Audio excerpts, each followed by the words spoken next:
Today, I will be showing you an American horror sci-fi film from 2019 titled Bird Box. Spoilers ahead. Watch out and take care. At the start of the movie, a woman named Mallory Hayes informs her two children that they will shortly commence on a risky trip across the river. During the whole trip, the children will have to compulsorily wear blindfolds and cover their eyes. After the instructions, Mallory takes her beloved birds and leads the children out of the house, blindfolded. She then locates a boat, tosses it into the river and starts her journey.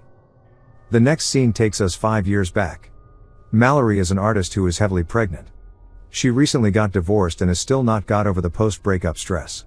As she is busy painting, her sister, Jessica, walks in with the groceries. Jessica mentions that the stores are packed because of the thing. Unaware of it, Mallory turns on the TV. Turns out that there's a mysterious outbreak in Eastern Europe, which is causing people to take their own lives. Despite this, Mallory doesn't take it seriously as she thinks that the outbreak is far from the US. After this, Jessica takes Mallory to the doctor. At the hospital, Dr. Lapham takes routine tests on Mallory and also asks her if she is actually ready to be a parent. On the way back, Mallory witnesses a woman slamming her head on the glass pane. Seeing this, she realizes that whatever was afflicting the people in Europe has now spread to the United States. As a result, she immediately heads outside to Jessica and explains everything.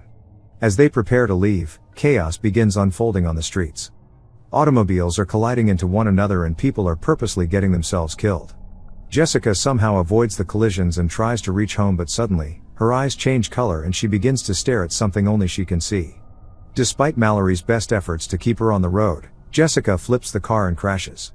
Both sisters make it out alive, but unfortunately Jessica, who is still in shock, takes her own life by walking in front of a truck. By this time, there is full-blown panic as people are dying left and right. Mallory follows some people who are running in a direction but accidentally trips and falls to the ground.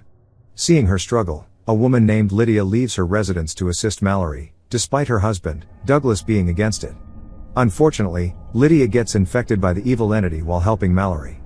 After staring into nothingness for a while, she walks into a burning car and takes herself out.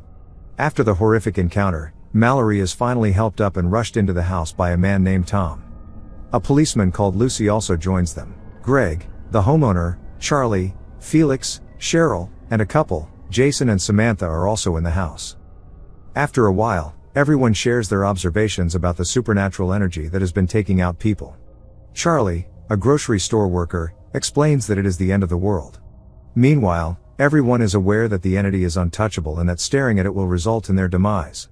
Meanwhile, Tom comforts Mallory, who is still distraught over the untimely demise of Jessica and Lydia. Later, the gang boards up all doors and windows to keep people from peeking outside. In the present, Mallory and the children have been rowing in the river for 6 hours. Underneath a blanket, Mallory tries the walkie-talkie to see if there's someone. Suddenly, she begins to hear the entity whispering her name over the radio. In the flashback, Olympia, a survivor, begs to be allowed inside the house. Douglas attempts to stop it, but Mallory takes a firearm in case anything happens. Olympia is allowed inside the house with caution, and the others see that she is also pregnant. Greg then offers to check out the CCTV cameras in the home to see what's going on outside. He sits in front of the computers, almost expecting to see something on the monitors, and suddenly he does. The others soon hear a banging from within the room. They get upstairs just in time to witness Greg toppling over and slamming his head on a ledge, killing him. As a result, the survivors destroy the computer monitors. Later that night, Olympia tries to chat with Mallory about their prospective baby names, but Mallory simply wants to be left alone. She goes around the house, thinking she heard a pounding noise, but it's just Lucy and Felix hooking up. After that, we are again taken to the present where the family has spent 14 hours on the river. Mallory hears a man's voice shouting out that it's okay to remove the blindfolds, but she tells the children not to. He claims to have food and to have seen the creature, and that there is no cause to be afraid of it. Just as the attacker rushes her and attempts to remove her blindfold, Mallory pulls out her revolver and fires blindly. He dodges it, but she finally eliminates him with a machete. In the past, the group has run out of food. They have realized that rescue is unlikely to arrive. Mallory, Tom, Douglas, Lucy, and Charlie get together to travel to the store where Charlie used to work before everything went away. They cover the car windows with black paint and use the GPS to direct them. While they are driving, the GPS begins to beep over a proximity alarm, indicating that the thing is approaching them. However, Tom is able to get them out of the danger zone. They rush to the store and stock up on as much food as possible. Mallory notices several birds and wishes to keep them as pets. Suddenly, they hear the voice of Charlie's co-worker Fish Fingers screaming to be released from a freezer. He then goes on about how wonderful the creature is and how it must be seen. Fish Fingers begins to push the entrance, despite Lucy, Tom, and Douglas' efforts to restrain him. After seeing the thing, Charlie believes he is doomed. Hence, he sacrifices himself in order to rescue others. As the survivors leave, they can still hear Fish Fingers pleas to be let out. That night, Mallory and Douglas form a fleeting relationship through their personal issues. Suddenly, they hear someone driving their only vehicle away. Turns out that Lucy and Felix have fled with their car. Now, we are taken to the scene where the family has sailed for 24 hours on the river. Mallory takes a break from rowing. When she resumes, she collides with a sunken vehicle, causing the boy to tumble out of the boat. Mallory takes him out and attempts to warm him, but the food and blankets have gone into the river.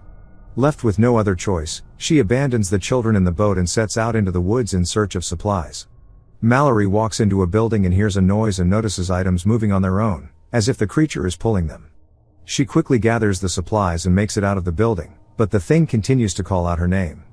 The little girl hears Mallory fire her gun at the unseen creature and leaves the boat to assist her, but Mallory finds her and snatches her, scolding her for leaving the boat as they return to it.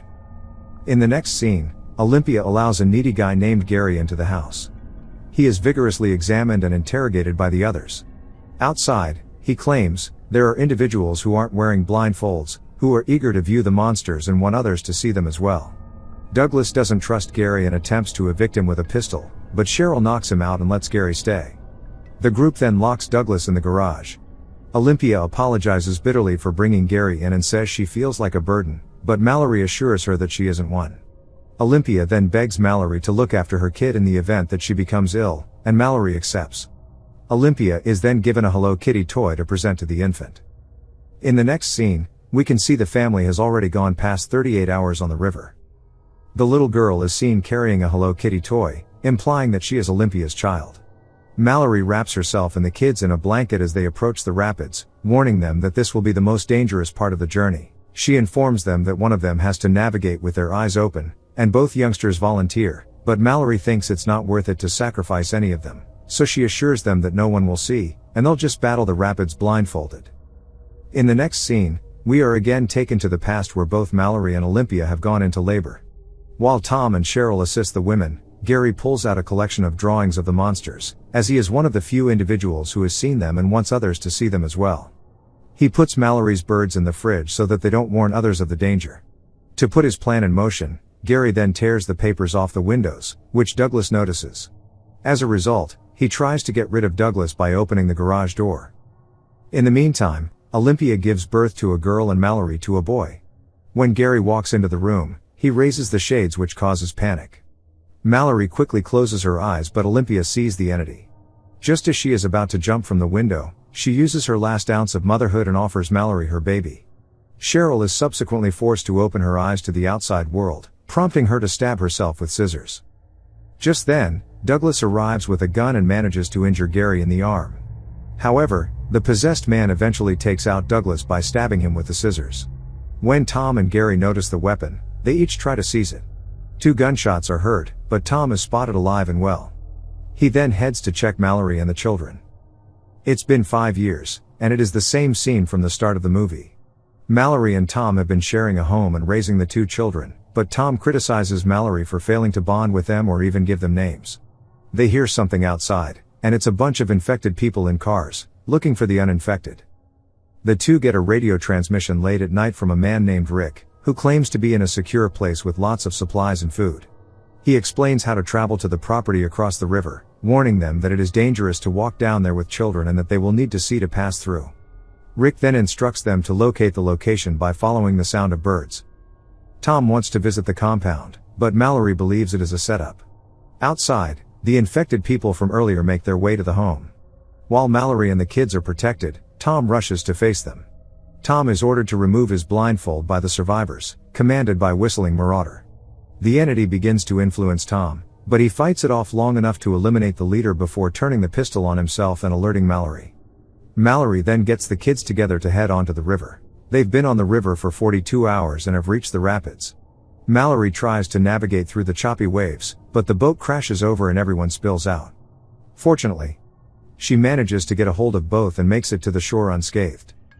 The three then start walking into the woods, where the entity talks to them and tries all of its might to get them to look, but Mallory's will is stronger, and she convinces the children to listen to her rather than the entity.